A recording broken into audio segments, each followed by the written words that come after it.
spot above or below you, and then in what they give up. It could be a game that we're not proud of where we are. We're not proud of where we are in pass defense, but I don't know that I have ever been able to look at where somebody ranks in pass defense and told you how good a football team they were. So I mean, we are, I think, number one in rush defense, and that equates.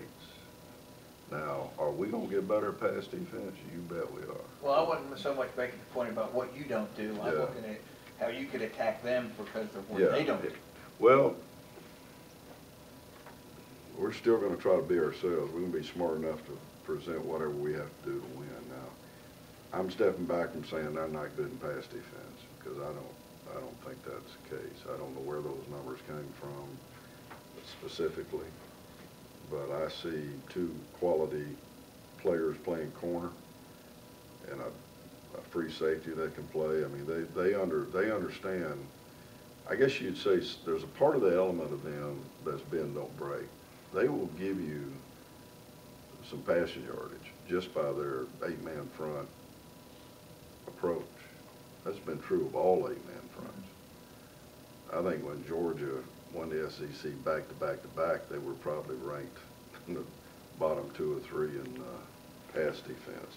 But you didn't score a lot of points. So I don't know what that number really means. Does it mean they're weak there? I think that's their approach. I don't think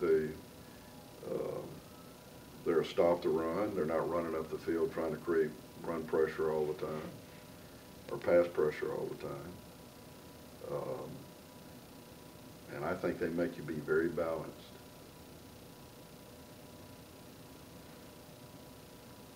And we're going to do our best to be balanced. And we haven't been balanced in these last few wins, in my opinion. I hope that answers your question.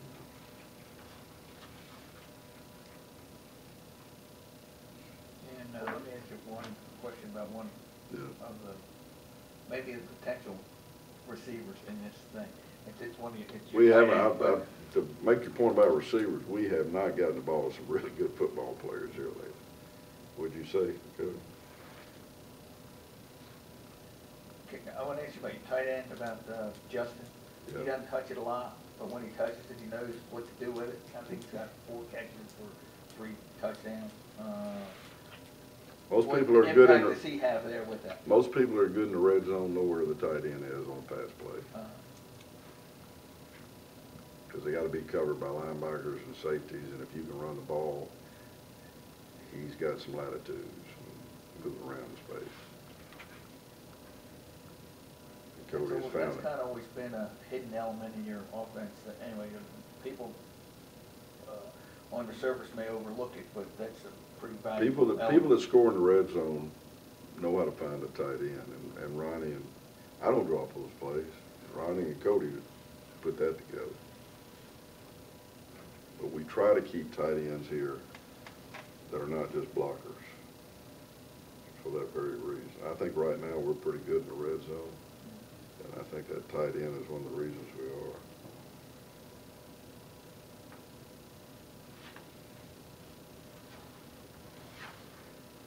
Coach, talk about Clarence. I mean, the last 3 games, just talk about what he's really brought to the defense. Well, he brings a skill level. You know, Clarence could walk over and start this game at tailback, if you want to know how talented he is.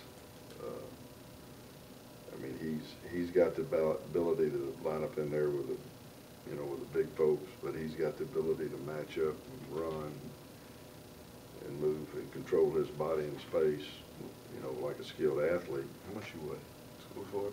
At 240 pounds. So, you know, he's just a very unique caliber athlete, you know, and what you hope at inside linebacker, because we're getting in such a world of space and players in space, if both your inside linebackers could play tailback, then you shouldn't have any matchup problems. Now, if you look at Brandon Bird, for an example, no chance to play tailback.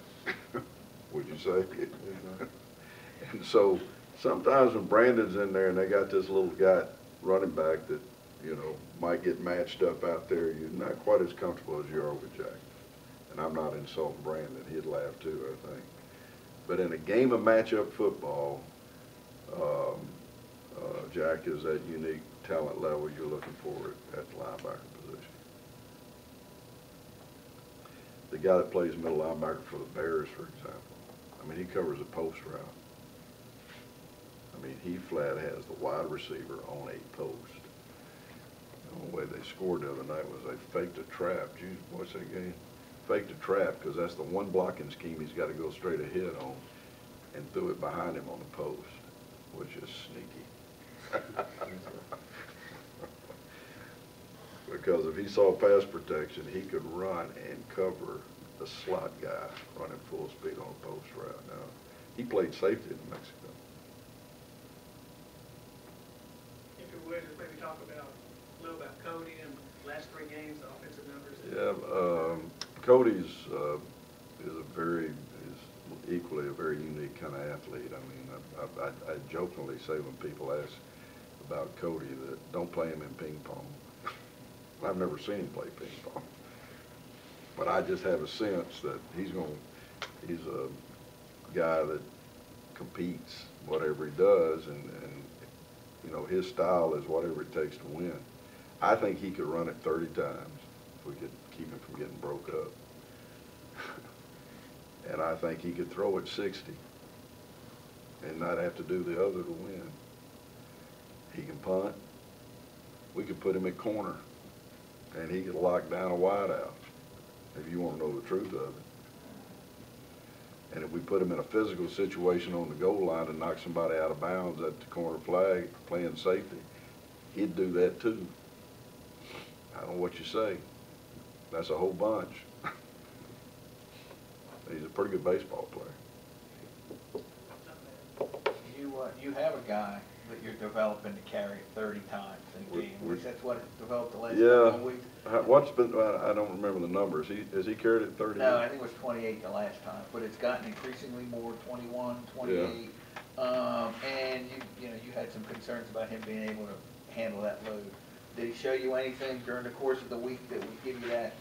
His running style right now is a whole lot different than it was when we started. I'm still finding out when we go to play what we're working with.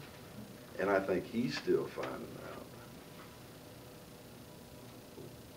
how his blockers react to certain situations, where to be. I mean, sometimes it looks like, and it's a little frustrating in people that have watched, it looks like he's out there on his own and he's trying to make it on his own. He'll take a blocking scheme and completely void it, you know.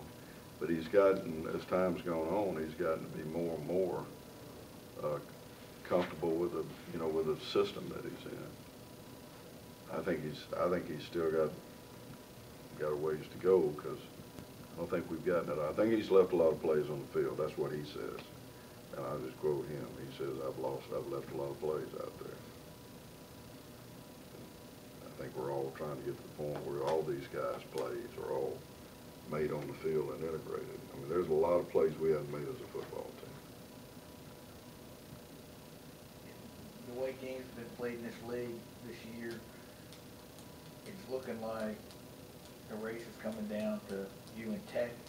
I read something over the weekend that you may kind of agree with that. Is that what? Well, I don't.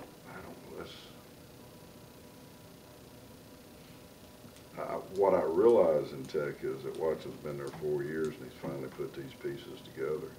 He's got a very experienced football team, and what I follow is just the cycle and the pattern at different places, how they evolve their talent with their system and how it comes together. And I think Watson's got his players matured running their system, and they really got good. I mean, it's hard for Murray, for example, to be as good as they can be in 2 years.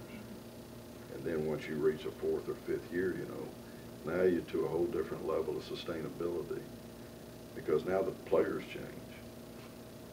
And once players change, it's just like Cody coming in quarterback. We better change with it. As it's looking, if you both get through Saturday, you will have knocked off the team immediately behind you, giving somebody else 2 losses in the league. Yeah. And and, you know, they win at Tennessee State, then you're both gonna be whatever it is and when you play each other, because they don't play next week, when you play Kentucky out of the league. They've had That's a 2 given. open weeks in the last 3. Yeah, he didn't want it that way, it just developed that way. Well, it'd be great if we can bring we can come back home in a few weeks with a big game for our fans, and one that would have, you know, some profile to it. And if we can hold our act together and they can hold their act together, it'll be the biggest conference game that's ever played here, possibly. I like the sound of it, because I like the excitement around it for everybody. But they got to do what they got to do, and we have to do what we've got to do. But you conceivably could have 2 top 20 teams playing here, and that'd be a great thing if both of us can hold our acts together till then.